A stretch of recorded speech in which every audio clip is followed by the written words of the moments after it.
ആകാശവാണി. നമസ്കാരം. പ്രത്യേക വാർത്താ ബുള്ളറ്റിൻ വായിക്കുന്നത് ഉദയൻ കിളിയന്നൂർ.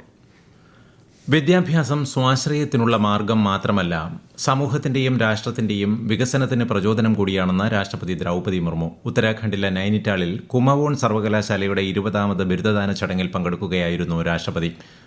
സമ്പദ് വ്യവസ്ഥ അതിവേഗം വളരുന്ന ഇന്ത്യയിൽ യുവാക്കൾക്കായി സർക്കാർ പുതിയ അവസരങ്ങൾ സൃഷ്ടിക്കുകയാണെന്ന് രാഷ്ട്രപതി പറഞ്ഞു. ശ്രീ ചിത്ര തിരുനാൾ institute four medical sciences and technology രാജ്യത്തെ സർക്കാർ മേഖലയിലെ എല്ലാ സ്ഥാപനങ്ങൾക്കും പ്രചോദനമാണെന്ന് ഉപരാഷ്ട്രപതി CP രാധാകൃഷ്ണൻ. ശ്രീ ചിത്ര തിരുനാൾ ഇൻസ്റ്റിറ്റ്യൂട്ടും സ്റ്റാർട്ടപ്പ് കമ്പനികളും വികസിപ്പിച്ചെടുത്ത മെഡിക്കൽ ഉപകരണങ്ങളുടെ പ്രദർശനം സന്ദർശിച്ച ശേഷം സംസാരിക്കുകയായിരുന്നു അദ്ദേഹം. കേരളം, തമിഴ്നാട് സംസ്ഥാനങ്ങളിലെ സന്ദർശനം പൂർത്തിയാക്കി ഛത്തീസ്ഗഡിലെത്തുന്ന ഉപരാഷ്ട്രപതി നാളെ നവറായ്പൂരിലും രാജ്നന്ദ്ഗാവിലും നടക്കുന്ന പൊതുപരിപാടികളിൽ പങ്കെടുക്കും. ഉപരാഷ്ട്രപതിയായി ചുമതലയേറ്റ ശേഷമുള്ള അദ്ദേഹത്തിന്റെ ആദ്യ ഛത്തീസ്ഗഡ് സന്ദർശനമാണിത്. ബീഹാറിൽ 1ാംഘട്ട നിയമസഭാ തെരഞ്ഞെടുപ്പിന്റെ പരസ്യപ്രചാരണം അവസാനിച്ചു. 18 ജില്ലകളിലെ 121 നിയമസഭാ മണ്ഡലങ്ങളിൽ മറ്റന്നാളാണ് വോട്ടെടുപ്പ്. BJP, ജനതാദൾ യുണൈറ്റഡ്, രാഷ്ട്രീയ ജനതാദൾ, കോൺഗ്രസ് തുടങ്ങിയ പാർട്ടികളുടെ പ്രമുഖ നേതാക്കൾ പരസ്യപ്രചാരണത്തിന്റെ അവസാന ദിനം നിരവധി പ്രചാരണ റാലികളിൽ സംസാരിച്ചു. രാജ്യത്ത് 2ാംഘട്ട തീവ്ര വോട്ടർ പട്ടിക പരിഷ്കരണം ആരംഭിച്ച് കേന്ദ്ര തെരഞ്ഞെടുപ്പ് കമ്മീഷൻ. കേരളം ഉൾപ്പെടെ 9 സംസ്ഥാനങ്ങളും 3 കേന്ദ്രഭരണ പ്രദേശങ്ങളുമാണ് 2ാം ഘട്ടത്തിൽ ഉൾപ്പെട്ടിട്ടുള്ളത്. നടപടിക്രമങ്ങളുടെ ഭാഗമായി കേരളത്തിൽ BLOമാർ വീടുകളിൽ നേരിട്ടെത്തി എന്യൂമറേഷൻ ഫോറം വിതരണം ആരംഭിച്ചു. ഡിസംബർ 9-ന് കരട് വോട്ടർ പട്ടികയും 2026 ഫെബ്രുവരി 7-ന് അന്തിമ വോട്ടർ പട്ടികയും പ്രസിദ്ധീകരിക്കും. 2ാം ഘട്ട തീവ്ര വോട്ടർ പട്ടിക പരിഷ്കരണം സംബന്ധിച്ച് കേരളത്തിലെ വിഷയങ്ങൾ ചർച്ച ചെയ്യാൻ മുഖ്യമന്ത്രിയുടെ അധ്യക്ഷതയിൽ നാളെ സർവകക്ഷി യോഗം ചേരും. നാളെ വൈകിട്ട് 4:30-ന് ഓൺലൈനായാണ് യോഗം. കേരളത്തിൽ തദ്ദേശ തെരഞ്ഞെടുപ്പിനായുള്ള വോട്ടർ പട്ടികയിൽ പേരു ചേർക്കാൻ നാളെ കൂടി അവസരം. കഴിഞ്ഞ മാസം 25-ന് പ്രസിദ്ധീകരിച്ച അന്തിമ വോട്ടർ പട്ടികയിൽ ഉൾപ്പെട്ടിട്ടില്ലാത്ത അർഹരായവർക്കാണ് പട്ടികയിൽ പേര് ചേർക്കുന്നതിന് അവസരം. കിഫ്ബി കേരളത്തിൽ വികസന കുതിപ്പ് കൊണ്ടുവന്നെന്ന് മുഖ്യമന്ത്രി പിണറായി വിജയൻ. കിഫ്ബിയുടെ രജത ജൂബിലി ആഘോഷം നിശാഗന്ധി ഓഡിറ്റോറിയത്തിൽ ഉദ്ഘാടനം ചെയ്യുകയായിരുന്നു അദ്ദേഹം.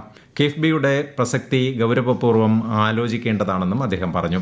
കിഫ്ബി സ്മരണികയും മലയാളം മാസികയും ബോട്ട് സോഫ്റ്റ്വെയറും മുഖ്യമന്ത്രി പ്രകാശനം ചെയ്തു. മികച്ച പ്രവർത്തനം കാഴ്ചവെച്ച പദ്ധതി നിർവഹണ ഏജൻസികൾ, കരാറുകാർ, മത്സര വിജയികൾ തുടങ്ങിയവർക്കുള്ള പുരസ്കാരങ്ങളും മുഖ്യമന്ത്രി വിതരണം ചെയ്തു. ഫിഷറീസ് മേഖലാ വികസനത്തിൽ കേരളം വലിയ മുന്നേറ്റം നടത്തിയതായി കേന്ദ്ര സഹമന്ത്രി George Kurian. Kozhikode corporation new central marketing ശിലാസ്ഥാപനം ഓൺലൈനായി നിർവഹിക്കുകയായിരുന്നു അദ്ദേഹം.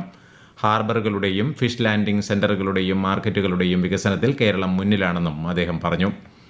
ശബരിമലയിലെ പൂജകൾക്ക് ഭക്തർക്ക് ഓൺലൈനിലൂടെ നാളെ മുതൽ ബുക്ക് ചെയ്യാം. സന്നിധാനത്ത് താമസിക്കാൻ ആഗ്രഹിക്കുന്നവർക്കും ഓൺലൈൻ അക്കോമഡേഷൻ ബുക്കിംഗിനും ആരംഭിക്കാം. www.onlinetdb.com എന്ന വെബ്സൈറ്റ് വഴിയാണ് ബുക്കിംഗ് ലഭ്യമാവുക. ഭീമാപള്ളി ഉറൂസുമായി ബന്ധപ്പെട്ട വിഷയങ്ങൾ ചർച്ച ചെയ്യാൻ വിവിധ വകുപ്പുകളിലെ ഉദ്യോഗസ്ഥരുടെ അവലോകന യോഗം തിരുവനന്തപുരത്ത് ചേർന്നു. ഈ മാസം 22 മുതൽ ഡിസംബർ 2 വരെയാണ് ഭീമാപള്ളി ഉറൂസ്. മന്ത്രി V. ശിവൻകുട്ടി യോഗത്തിന് അധ്യക്ഷത വഹിച്ചു. വെട്ടുകാട് തിരുനാളിന് മുന്നോടിയായി നടക്കുന്ന തയ്യാറെടുപ്പുകളുടെ പുരോഗതി വിലയിരുത്തുന്നതിനായി അവലോകന യോഗം ചേർന്നു. ആന്റണി രാജു MLA, ജില്ലാ കളക്ടർ എന്നിവർ പങ്കെടുത്തു.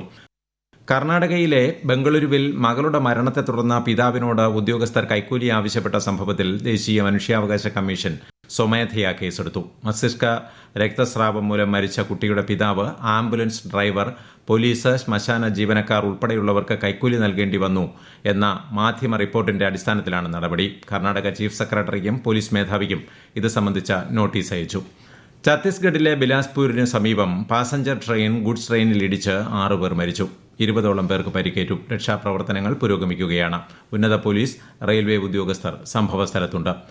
സ്ത്രീകൾക്കും കുട്ടികൾക്കുമെതിരായ കുറ്റകൃത്യങ്ങൾ തടയുന്നതിനും ഇരകൾക്ക് അതിവേഗ നീതി ലഭ്യമാക്കുന്നതിനുമായി സംസ്ഥാന വനിതാ സെല്ലിന് കീഴിൽ രൂപീകരിച്ച സ്ത്രീകളുടെ സുരക്ഷാ വിഭാഗത്തിന്റെ സംസ്ഥാനതല ഉദ്ഘാടനം കോഴിക്കോട്ട് സംസ്ഥാന പോലീസ് മേധാവി റവാഡ ചന്ദ്രശേഖർ നിർവഹിച്ചു. ഇനി മുതൽ എല്ലാ പോലീസ് സ്റ്റേഷനിലും വനിതകളുടെ പ്രശ്നങ്ങൾ പരിഹരിക്കുന്നതിനായി ഒരു വനിതാ സബ് ഇൻസ്പെക്ടറുടെ നേതൃത്വത്തിൽ ഒരു വുമൺ സേഫ്റ്റി ഓഫീസറെ നിയമിക്കുമെന്ന് DGP പറഞ്ഞു. BJP സംഘടിപ്പിക്കുന്ന വികസിത അനന്തപുരി സന്ദേശ പദയാത്രയ്ക്ക് നാളെ തുടക്കമാകും. ഇതിന്റെ ഭാഗമായി നേമം മണ്ഡലത്തിൽ നാളെ പാർട്ടി സംസ്ഥാന അധ്യക്ഷൻ രാജീവ് ചന്ദ്രശേഖർ നയിക്കുന്ന പദയാത്ര കുമ്മനം രാജശേഖരൻ ഉദ്ഘാടനം ചെയ്യും. അർഹരായ എല്ലാവർക്കും മുൻഗണനാ റേഷൻ കാർഡുകൾ ലഭ്യമാക്കണമെന്നതാണ് സർക്കാർ നയമെന്ന് മന്ത്രി GR അനിൽ. 28,300 കുടുംബങ്ങൾക്ക് മുൻഗണനാ കാർഡുകൾ അനുവദിക്കുന്നതിന്റെ സംസ്ഥാനതല വിതരണോദ്ഘാടനം തിരുവനന്തപുരത്ത് നിർവഹിക്കുകയായിരുന്നു മന്ത്രി. പ്രത്യേക വാർത്താ ബുള്ളറ്റിൻ കഴിഞ്ഞു. അടുത്ത വാർത്താ പ്രക്ഷേപണം നാളെ രാവിലെ 6:45.